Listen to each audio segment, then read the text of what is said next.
नाजरीन को सैयद खालिद शहबाज का सलाम। दुनिया की तारीख के औराख गवाह हैं कि मुख्तलिफ कौमों पर अजाब नाजिल होते रहे। जब जब कौमें सीधे रास्ते से भटक गई, इन्हें सुधरने का मौका दिया गया, और जब इन्होंने खुदाई अहकाम की खिलाफ वर्जी की तो उन कौमों पर अजाब नाजिल किए गए।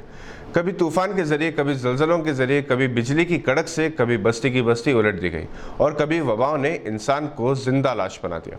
जब ज़मीन पर जुल्म बढ़ जाता है, बेहयाई आम हो जाती है, अदल और इंसाफ की जगह बेईमानी और नाइंसाफ़ी होने लगती है, तो फिर ऐसे ही अजाबों से खुदरत इंसान को तौबा के लिए मजबूर करती है। जो समझदार हैं, जिन्हें हिदायत मिलती है, वो राह रास्त पर आते हैं, और गुमराही जिनका मुक़द्दर है वो अड़ियल ही बने रहते हैं। अदल और इंसाफ जब ख़त्म हो जाए, कानून अमीर गरीब कमज़ोर और ताकतवर के लिए अलग अलग हो जाए, तो फिर ये महज़ब समाज नहीं बल्कि जंगल राज बन जाता है। दुनिया में अदालतें हर इंसान के लिए इंसाफ की आखिरी उम्मीद समझी जाती हैं।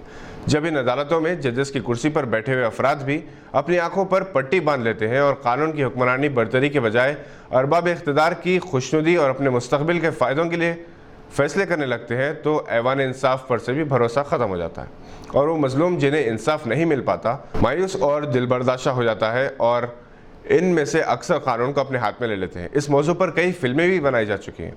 अदलिया या जुडिशरी को जमहूरियत की 4 सुतूनों में सबसे ज़्यादा मजबूत माना जाता है। हालिया अरसे के दौरान इस पर से भी भरोसा उठ गया है। जिस किस्म के फैसले सुनाए जा रहे हैं, इसने अदलिया के विखार को मजरूह किया है। ये एक ऐसी सिमत ले जा रहा है जिसकी मंजिल तबाही का दहाना है। कोरोना वायरस से सारी दुनिया परेशान है। बरसग़ीर के मुमताज़ मुबल्लिग़ इस्लाम और आलिम दीन मौलाना तारिक जमील ने अपने एक बयान में खलीफा हारून रशीद के वालिद मेहदी के हवाले से एक वाक़या सुनाया। आपको बताते चले कि खलीफा मेहदी 3 बर्रे आज़मों पर हुकूमत करता था। इसके दौर में इस कदर शदीद क़हत आया कि इंसान कुत्ते बिल्लियों को तक खाने लगे। एक रात वो अपनी रियाया की तकलीफ़ के बारे में सोच रहा था कि इसके खादिम इसके पैर दबा रहा था।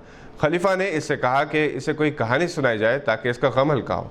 खादिम ने कुछ इस तरह से कहानी सुनाई।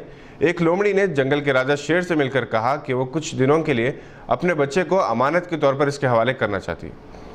शेर ने लोमड़ी के बच्चे को अपनी पीठ पर बिठाया और जंगल में घूमता फिर रहा था। अचानक आसमान की तरफ से एक इक़ाब यानी फैल्कन झपटा और शेर की पीठ से लोमड़ी के बच्चे को उठा ले गया। लोमड़ी ने अपना बच्चा मांगा और शिकवा किया कि वो तो इसकी अमा में दी गई थी।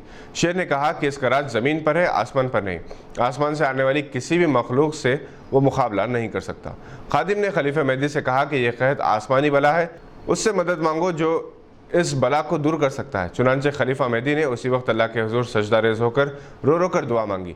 रहमत इलाही जोश में आई, बारिश हुई, कहत दूर हो गई। मौलाना तारिक जमील ने कहा कि कोरोना वायरस भी आसमानी वबा है, इससे मुकाबला लड़ने की बात गलत है।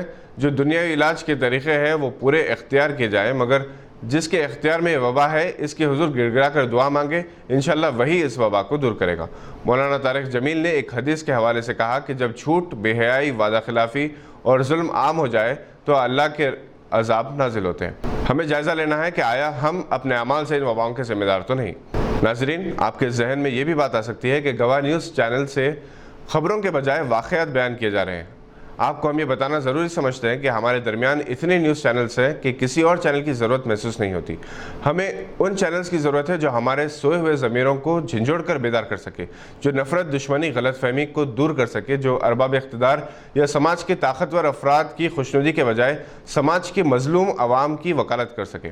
हम दावा तो नहीं कर सकते, वादा ज़रूर करते हैं कि इंशाअल्लाह गवाह चैनल के ज़रिए हम अपनी कौम में जीने का हौसला पैदा करेंगे। तनकीद की परवाह किए बगैर अपने समाज को आईना दिखाते हुए कमज़ोरियों को दूर करने की कोशिश करेंगे और तरगीब देंगे। माह रमज़ान मुबारक का आगाज़ हो चुका है।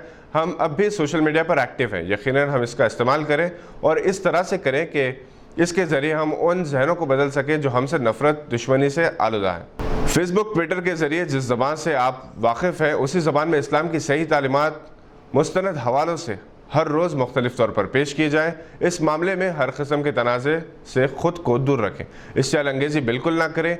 आप मुश्तअल होते हैं तो आपके मुखालिफिन खुश होते हैं, क्योंकि वो यही चाहते हैं कि आप मुश्तअल हो जाएँ, अपनी ज़बान पर आपका कंट्रोल ना रहे। इस मुबारक महीने में अपने अमाल अखलाक से अपने दुश्मनों के भी दिल जीतें और इसकी कोशिश करें। खुदारा लॉकडाउन की गैर ज़रूरी तौर पर खिलाफ वर्जी ना कीजिए। आपको मिलने वाली सज़ाओं से हमको तकलीफ़ होती है और पूरी कौम का सर शर्म से झुक जाता है।